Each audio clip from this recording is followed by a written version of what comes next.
प्यारे बच्चों, सभी का स्वागत है, सभी का वेलकम है टॉपर्स माइंड एकेडमी के इस लाइव सेशन पे। आज मैं इस सेशन में इतना बहुत ही इम्पोर्टेंट चीज़ को बताने वाला हूँ। मैं सबसे पहले आपको बताऊँ कि आपके जो नेतरहाट विद्यालय या फिर आप कभी नवोदय विद्यालय या फिर सैनिक स्कूल के एंट्रेंस की तैयारी कर रहे होंगे, तो यहाँ से आपके किस तरह के क्वेश्चंस पूछे जाते हैं, एमसीक्यूज़ क्वेश्चन कैसे पूछे जाते हैं, आप एक बार देखेंगे। अगर आप एज अ स्टूडेंट देख रहे हैं तो बहुत अच्छी बात है, आप समझ पाएँगे और अगर आप एज अ गार्जियन देख रहे हैं कि हमें बच्चों को सिखाना है, पढ़ाना है, तो भी आप समझें कि क्वेश्चन का हमारा दायरा, क्वेश्चन का लिमिट्स क्या होता है, किस तरह के क्वेश्चन पूछे जाते हैं, हमें क्वेश्चन को कैसे सॉल्व कराना है। ये एक लाइव सेशन है, या तो यूट्यूब पे या तो आप ऐप में देख रहे होंगे फ्री में। हमारा पेड कोर्स बहुत ही डिटेल होता है। ओके, तो हम उसके बारे में आगे बात करेंगे। फिलहाल यहाँ पर क्वेश्चंस कैसे सॉल्व आपको करने हैं, कैसे हम क्वेश्चन को डिटेल वे में ले जाएँगे, इस चीज़ को देखना है। सबसे पहले देखिए यहाँ पर जो आपके क्वेश्चंस हैं, पहला जीव विज्ञान का अर्थ क्या है? अच्छा, इसे शुरू करने से पहले एक चीज़ मैं और बता दूँ कि यहाँ पर बच्चों का हिंदी और इंग्लिश दोनों मीडियम से पढ़ाया जाएगा, जिस तरह से यहाँ पर आपके लिखे हुए हैं। आपके जो पूरा स्क्रीन पे लिखा हुआ है कि जीव विज्ञान का अर्थ क्या है? बायोलॉजी मीन्स शरीर का अध्ययन, स्टडी ऑफ बॉडी, जीव का अध्ययन, स्टडी ऑफ लाइफ, पौधों का अध्ययन, स्टडी ऑफ प्लांट्स, पशुओं का अध्ययन, स्टडी ऑफ एनिमल्स। तो इस तरह के ही सेशंस पूरा वहाँ पर होंगे और बाइलिंगुअल लिख कर बताया जाएगा। चलिए हम इस चीज़ को यहीं पर समझ लेते हैं पहले। जीव विज्ञान का अर्थ क्या है? बायोलॉजी का मतलब क्या है? बायोलॉजी मीन्स सबसे पहले ऑप्शन है शरीर का अध्ययन, दूसरा है स्टडी ऑफ बॉडी, दूसरा है जीवन का अध्ययन, स्टडी ऑफ लाइफ, तीसरा है पौधों का अध्ययन, स्टडी ऑफ प्लांट्स, तीसरा है पशुओं का अध्ययन। तो यहाँ पर आंसर क्या होगा? वहाँ यहाँ होगा जीवन का अध्ययन। अब यहाँ पर डिटेल वे में सोचने वाली बात क्या है, समझने वाली चीजें क्या है मेरे प्यारे बच्चों? यहाँ पर आपको देखना है कि भाई हमारा जैसे क्या कहता है कि बायोलॉजी, ठीक है? तो बायोलॉजी में 2 चीज़ें आती हैं। बायोलॉजी में 2 चीज़ें आती हैं। एक आपका आता है प्लांट्स, आता है ना? एक आपका आता है प्लांट्स, दूसरा आता है एनिमल, ठीक है? दूसरा आता है एनिमल। तो प्लांट्स जो पौधे होते हैं, ये चीज़ होते हैं पौधे, पौधे में ही होते हैं और दूसरा जो होता है वो जंतु होता है। याद रखिएगा इसी एनिमल में आप जितने भी तरह के जानवर्स होते हैं, जैसे अभी देखिए आपको शोर भी सुनाई दे रहा होगा, कुछ बहुत बड़ा कुछ हो गया है कि अगल-बगल डॉग्स जो हैं वो कर रहे हैं। तो ये जंतु जो होते हैं वो, या फिर आप ह्यूमन की हम बात करेंगे तो ह्यूमन भी इसी में आएगा। क्या आएगा? ह्यूमन भी इसी में आएगा। जो मनुष्य होते हैं वो भी क्या होते हैं? इसी में आते हैं। क्लियर आ गया? ये जंतु में ही आते हैं। तो ये जो बायोलॉजी है इसमें हम दोनों का अध्ययन करते हैं, लेकिन ऑप्शन आपके पास है स्टडी ऑफ प्लांट्स, पौधों के या जंतु। अगर आप इसको पर्सनली करेंगे तो गलत हो जाएगा, आप स्टडी ऑफ एनिमल्स भी करेंगे तो गलत हो जाएगा। आप स्टडी ऑफ बॉडी, इसमें बॉडी का भी अध्ययन किया जाता है, जैसे आपके शरीर का अध्ययन भी किया जाता है। तो यहाँ पर आपको इस तरह से करेंगे गलत होगा, लेकिन हम पूरे जीवन की बात करेंगे, लाइफ की बात करेंगे, तो लाइफ में ये भी है और लाइफ में ये भी है। तो इसके लिए सही आंसर क्या होगा कि जीवन का अध्ययन, स्टडी ऑफ लाइफ। अब इसके एक्सप्लेनेशन क्या होने चाहिए, जैसे पौधों का अध्ययन क्या है और जंतुओं का अध्ययन क्या है। आपको पता है कि स्टडी ऑफ प्लांट्स क्या कहलाता है? स्टडी ऑफ प्लांट्स क्या कहलाता है? और यहाँ पर हम कह सकते हैं कि पौधों का अध्ययन क्या कहलाता है। ओके, एक तो ये जो स्टडी ऑफ एनिमल्स होता है वो हम लोग क्या कहते हैं? हम लोग तो कहते हैं इसको जूलॉजी, ठीक है? और पौधों का अध्ययन हमारा क्या कहलाता है? स्टडी ऑफ प्लांट्स क्या कहलाता है? बॉटनी कहलाता है, ठीक है? बॉटनी। याद रखिएगा इसको लिखा भी जाएगा इसी तरह से बॉटनी, ओके? बॉटनी, और इसको लिखा जाएगा हिंदी में जूलॉजी ही लिखा जाएगा, ठीक है? ओके, हिंदी में भी इसी तरह लिखा जाएगा। तो ये आपकी कंप्लीट डिटेल हो गई कि जीव विज्ञान का अर्थ हमारा स्टडी ऑफ लाइफ, जीवन का अध्ययन है। लेकिन स्पेशली हम लोग के जीवन स्टडी ऑफ लाइफ में ये दोनों चीज़ें पढ़नी है। अगर इसको सेपरेट कर देता है तो इसके स्टडी को कहते हैं बॉटनी और एनिमल्स के स्टडी को कहते हैं जूलॉजी। तो ये हमारा क्लियर हुआ। ओके, अब हमारा नेक्स्ट क्वेश्चन है, नेक्स्ट क्वेश्चन की ओर आते हैं। नेक्स्ट क्वेश्चन है कि बायोलॉजी शब्द की उत्पत्ति किस भाषा में हुई थी? बायोलॉजी शब्द की उत्पत्ति किस भाषा में हुई थी? The word biology is derived from which language? Okay, तो यहाँ पर कुछ भी ऐसा एक्सप्लेनेशन का जरूरत नहीं है, ये सीधा सीधा आंसर होगा ग्रीक होगा। आगे बढ़ने से पहले मैं एक चीज आपको बता दूं कि हमारे जो नेतरहाट विद्यालय है इसके एंट्रेंस जो अगला होने वाला है, नेतरहाट विद्यालय के, तो ये हमारे शुरू हो चुके हैं। एक मिनट, ये हमारे क्या है कि नेतरहाट विद्यालय जो आपके एंट्रेंस इसके होने वाले हैं वो हमारा एंट्रेंस एग्जाम का जो वो शुरू हो चुका है। अच्छा, एक बात आपको जानना है कि नेतरहाट विद्यालय के जो एंट्रेंस एग्जाम शुरू हो चुके हैं, मतलब प्रिपरेशन शुरू हो चुका है हमारे ऐप पर। तो ऐप पर जो एप्लीकेशन पर शुरू हो चुका है पेड कोर्स में, उसमें हम लोगों ने दिखाया था कि पेड कोर्स में आपके 2 तरीके एक ऑप्शंस आते थे कि 2499 में ऑफर प्राइस में। ये कितने का ऑफर था? ये 4999 का था, 4999 का था। तो हम लोगों ने ऑफर में इसके अभी, चूँकि आप लोग बहुत सारा लोग जुड़े हुए हैं, बहुत सारे लोग प्यार दे रहे हैं, तो हमें लगा कि आपके लिए एक ऑफर निकालना चाहिए, होना चाहिए। तो ये अभी आपका 2499 में आपको टोटल मिलेगा, टोटल कोर्स 1 ईयर की वैलिडिटी आपको मिलेगी। पूरा साल भर के 12 मंथ की वैलिडिटी इसमें मिलेगी, पूरा कोर्स होगा। मैंने डिटेल वीडियो बना रखा है इस पे कि सारी क्लासेस आपके पीवाईक्यू के पीटी मेंस होंगे, टॉपिक वाइज़ क्लासेस होंगे, सारी चीज़ें यहाँ पर होंगी। अलग-अलग सब्जेक्ट है तो अलग जो टीचर्स हैं अलग-अलग पढ़ाएँगे। आप देख सकते हैं सभी चीज़ें जाकर। लेकिन आज जो अगर ये वीडियो अगर आप देख रहे हैं 27 जनवरी को, तो 27 जनवरी से हमारा लाइव क्लास शुरू होगा। लाइव क्लास शुरू होगा। अच्छा, कोई ऐसे लोग हैं जिनको लग रहा है कि नहीं सर ये चीज़ हमारा लेट हो चुका है, तो आप 27 8 या फिर 1 मंथ 2 मंथ भी लेट हो रहे हैं तो आप इस कोर्स को परचेज़ कर लें। इससे क्या होगा कि आपके जो पीछे के क्लासेस छूटे हैं वो एज़ अ रिकॉर्डेड क्लास पड़े होंगे। आप उसको 10, 20, 50 बार भी देखिए, कोई लिमिटेशन नहीं है। और वहाँ से जो आपके क्लासेस रिकॉर्डेड होने शुरू हो रहे हैं, मतलब लाइव होंगे, आप वहाँ से सेशन को पूरा देख सकते हैं। पीछे के क्लासेस आपको रिकॉर्डेड में मिल जाएँगे।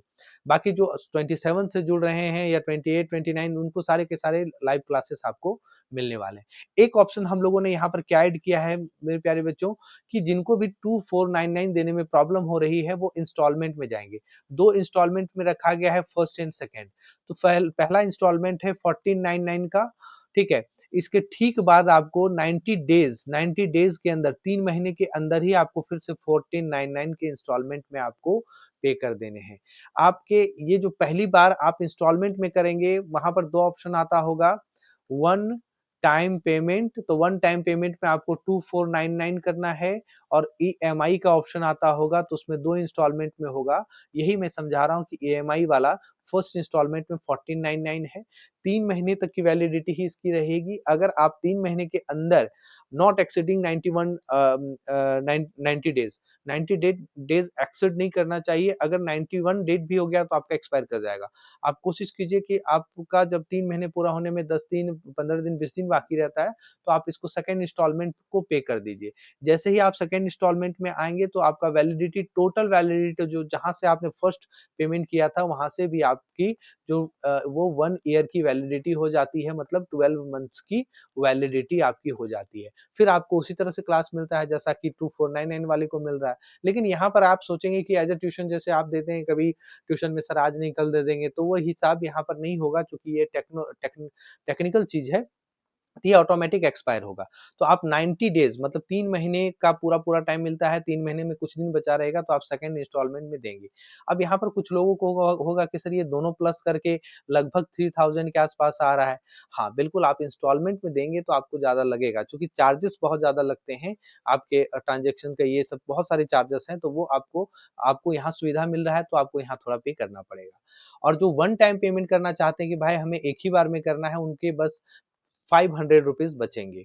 ओके, तो नेत्रहाट विद्यालय एंट्रेंस जो आपके आने वाले हैं, उसमें तैयारी शुरू हो चुकी है। आप ऐप पर जाइए, रजिस्टर कीजिए, लॉगिन कीजिए, नीचे जाइए, आप वहाँ पर बाय नाउ का ऑप्शन है, आपके दोनों ऑप्शन मिलेंगे, आप वहाँ पर करेंगे चीज़ों को। चलिए, मैं अगले क्वेश्चन की ओर आता हूँ। आधुनिक वर्गीकरण के जनक किन्हें कहा जाता है? फादर ऑफ मॉडर्न टैक्सोनॉमी कौन है? Who is the father of modern taxonomy? तो यहाँ पर आपके हैं अरस्तू, एरिस्टाइल, अरस्तू हैं, उसके बाद कौन-कौन है? उसके बाद कौन है? लेमार्क हैं, फिर कैरोलस लीनियस हैं और डार्विन हैं। ओके, तो यहाँ पर इसके आंसर जो होंगे वो होंगे कैरोलस लीनियस, और यहाँ भी एक्सप्लेनेशन का नीड नहीं है। एक्सप्लेनेशन का नीड यहाँ भी नहीं है, क्योंकि इसमें कुछ ऐसा एक्सप्लेनेशन नहीं है। जिसमें एक्सप्लेनेशन होगा मैं डिटेल वे में करूँगा। अच्छा, अभी जो हम लोगों ने इससे पहले बताया कोर्स के बारे में, उससे किसी को डाउट है तो आप इस नंबर पे फ़ोन करके क्लियर कर सकते हैं, 7488 060862। कॉल टाइम आपके सुबह 9 बजे से शाम के 7 बजे के अंदर करेंगे। आपको अगर कहीं क्लास में हो तो आपको टाइम दिया जाएगा, उसमें कर लेंगे। आप क्लियर कर सकते हैं या फिर नेतरहाट विद्यालय के कोई भी चीज़ों के बारे में आप पूछ सकते हैं आपसे। ओके, तो हमारा नेक्स्ट जो क्वेश्चन है वो क्या है? कहता है जीवों के नामकरण की विनाम पद्धति किसने दी? जीवों के नामकरण की द्विनाम पद्धति किसने दी? Who proposed the binomial nomenclature? Darwin. Darwin, उसके बाद नेक्स्ट है अरस्तु, लिनियस या फिर हक्सले, किसने दी है? क्या कोई आंसर बता पाएंगे? लाइव में कोई बच्चे ऐसे हैं जो बता पाए आंसर? आंसर बताइए। तो यहाँ पर भी ऑप्शन क्या होगा? यहाँ पर भी ऑप्शन लीनियस होगा। ओके, आप जब लाइव सेशन देखते हैं तो कोशिश कीजिए आप आंसर करने का बच्चों। इससे क्या होगा कि आपके कॉन्फिडेंस बिल्ड होंगे। अगर गलत हो जाएँगे तो क्या हुआ? ऐसा थोड़ी है कि बहुत ज़्यादा कोई प्रिपरेशन करके ही तैयारी मतलब टेस्ट वगैरह या फिर एमसीक्यूज़ देता है। आपकी इस तरह से भी तैयारी अच्छे से होती है। आप गलत करते हैं, अगर आपकी गलती होती है तो आप ध्यान देंगे, अच्छा मेरे से गलती हुई, अच्छा ये वाला का आंसर ये होना चाहिए था। तो आपके अंदर एक कॉन्फिडेंस बिल्ड होता है, आप आंसर करेंगे। ओके, ठीक है। तो यहाँ पर आपको किसी फादर ऑफ मॉडर्न टेक्सोनॉमी किसे कहा जाता है? लिनियस को कहा जाता है। 5th नंबर क्वेश्चन आपके सामने है कि द्विनाम पद्धति में पहले शब्द को क्या कहते हैं? द्विनाम पद्धति में पहले शब्द को क्या कहते हैं? ये बायोलॉजी का पूरा सेशन है, याद रखिएगा और यहाँ से आपको इसी तरह के प्रश्न देखने हैं। The first word in binomial nomenclature is called. The first word in binomial nomenclature is called. Species name, जाति नाम, जेनरिक नेम, वंश नाम, कुल नाम मतलब फैमिली नेम या फिर वर्ग क्लास नेम। तो फर्स्ट वर्ड बाइनोमियल नोमेनक्लेचर जो द्विनाम पद्धति में पहले शब्द जो आते हैं वो हमारे आते हैं जेनरिक नाम, वंश का नाम आता है। ओके, क्या आता है? वंश का नाम आता है। इसमें भी बहुत ज्यादा डिटेल में देखने के लिए कुछ नहीं है, ठीक है। ये भी एक नॉर्मल हमारा है जो चीजें हैं।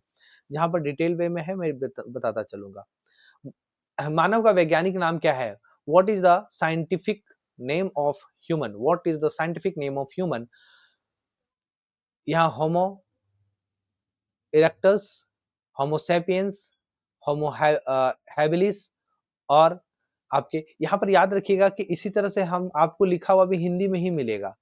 इसके कोई हिंदी मीनिंग नहीं होते हैं, ठीक है।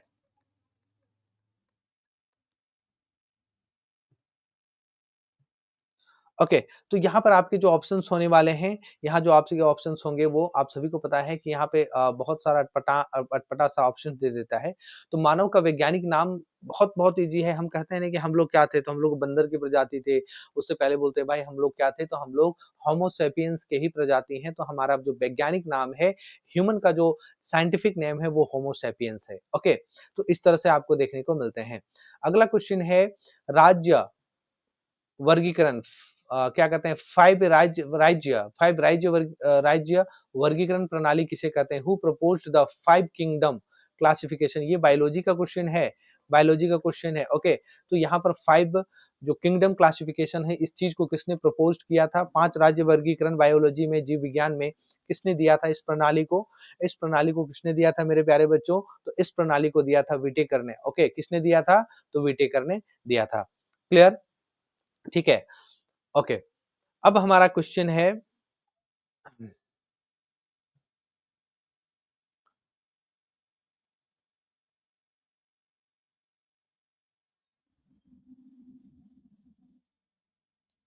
शायद यहाँ से क्वेश्चन कुछ एट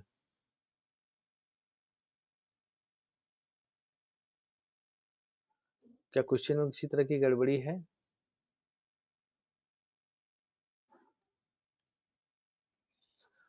तो अभी तक हम लोग क्या कर रहे हैं कि यहीं तक के सेशन को रखते हैं और ये काफ़ी लंबा सेशन ना हो जाए, इसकी वजह से हम लोग आगे का जो सेशंस है आगे में करेंगे।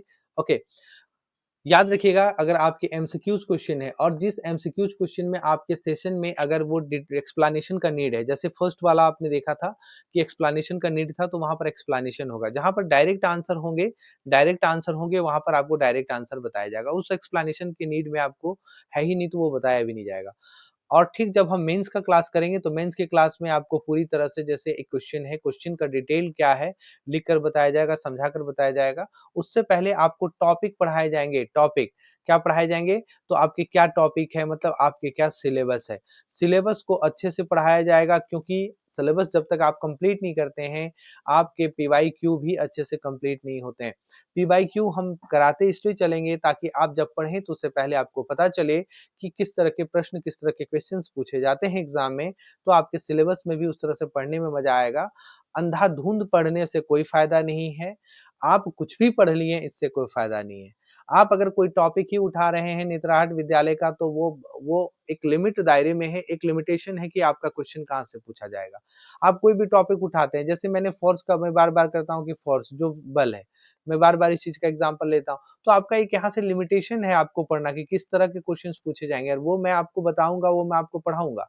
आप फ़ोर्स पढ़ने लगे या तो बहुत कम पढ़ जाएँगे या तो बहुत ज़्यादा पढ़ जाएँगे जैसे 12 या ग्रेजुएशन लेवल तक पढ़ जाएँगे तो उतना ज़रूरत नहीं है। जितनी यहाँ पर आपको ज़रूरत है जितने तक के जो जैसे यहाँ पर लगभग 9th-10th के लेवल तक क्वेश्चन पूछ दिया जाता है। तो किस तरह के प्रश्न, किस तरह के क्वेश्चंस 9th-10th के लेवल तक पूछे जाते हैं, क्या सभी क्वेश्चन ऐसे होंगे? तो सभी नहीं होते। कुछ-कुछ ऐसे क्वेश्चन्स होते हैं। तो इसके लिए इम्पोर्टेंट है कि आप सेशन से बने रहेंगे और सेशन में जुड़े रहेंगे, तो आपको ये चीज़ें रहेंगी। अब बायोलॉजी की कुछ चीज़ें हैं, तो बायोलॉजी की कुछ चीज़ें हैं जो आपको जीव विज्ञान है, ठीक है? जीव विज्ञान में भी आपको देखने को मिलेगा कि बहुत सारी चीज़ें हैं जो बहुत डिटेल वे में हालाँकि ये तो अंडर 10th की चीज़ें पूछी ही जाती है, इसमें कोई डाउट नहीं है। बस वहाँ पर आपके लिख देते हैं कि 5th लेवल के 5th और 6th लेवल के पूछे जाएँगे, ऐसा कुछ नहीं है। आप क्वेश्चन निकाल के देखिएगा 2018-19 का, तो आपको पता चलेगा कि यहाँ से जो क्वेश्चन है वो आपके क्या है, यहाँ से जो क्वेश्चन है ये आपके क्वेश्चन कंप्लीट तरीके से आपको 9-10 में मेंस लेवल के क्वेश्चन पूछे गए हैं, 7, 8, 9, 10 इस तरह से पूछे गए हैं। तो आपके अगर ये 5-6 लेवल का बोल देने से नहीं होता है, वहाँ पर लिखा हुआ है प्रोस्पेक्टस में जो डिटेल वे में है, लेकिन आपको तैयारी पूरी-पूरी यहाँ पर अच्छे से करनी है। तो ये हमारा सेशन अभी यहीं रखते हैं क्योंकि काफ़ी लंबा सेशन हो जाएगा और जब आप पेड कोर्स में आते हैं तो सिर्फ पढ़ाई, पढ़ाई, पढ़ाई, सिर्फ पढ़ाई की बात होगी और कुछ नहीं होती है। यहाँ पे एक इन्फॉर्मेशन पढ़ाई के साथ इसलिए देना ज़रूरी है क्योंकि लोग नहीं जान पाते हैं, नहीं जुड़ पाते हैं बिना इन्फॉर्मेशन के वो मिसगाइड हो जाते हैं, तो ये चीज़ें ज़रूरी थी। चलिए हम इसके आगे के बहुत लंबा सेशन है, बहुत सारा क्वेश्चन्स है, तो आगे की चीज़ों को आगे ही करेंगे अभी के लिए, ठीक है? अगर चैनल पे नए हैं तो चैनल को लाइक कर लेंगे और सब्सक्राइब ज़रूर करेंगे और ज़्यादा से एक बार आप शेयर कर देंगे अपने व्हाट्सएप, फेसबुक जहाँ पर आता है सभी को एक बार शेयर कर देंगे, ओके? तो ये चीज़ आपके लिए बहुत अच्छा होगा। चलिए सभी का धन्यवाद, थैंक यू। जुड़ने के लिए लाइक सब्सक्राइब ज़रूर करें और ऐप कहाँ से डाउनलोड करें? तो ऐप आपको वीडियो के डिस्क्रिप्शन बॉक्स में मिलेगा या तो फिर आपको कहाँ से मिलेगा? आप गूगल प्ले स्टोर में जाकर टॉपर्स माइंड अकेडमी को सर्च करेंगे। टॉपर्स माइंड अकेडमी में जहाँ पर कैप लगा होगा बीच में और टॉपर्स माइंड अकेडमी लिखा होगा, उसमें ब्लू कलर का ये आप जो इस चैनल का लोगो आप देख सकते हैं, उसी लोगो से वहाँ जाकर आप डाउनलोड कीजिए, रजिस्टर कीजिए, लॉगिन कीजिए और कोर्स में जल्दी से जल्दी एनरोल होना है, ताकि आपके क्लासेस अच्छे से चल पाएँ। सभी को धन्यवाद।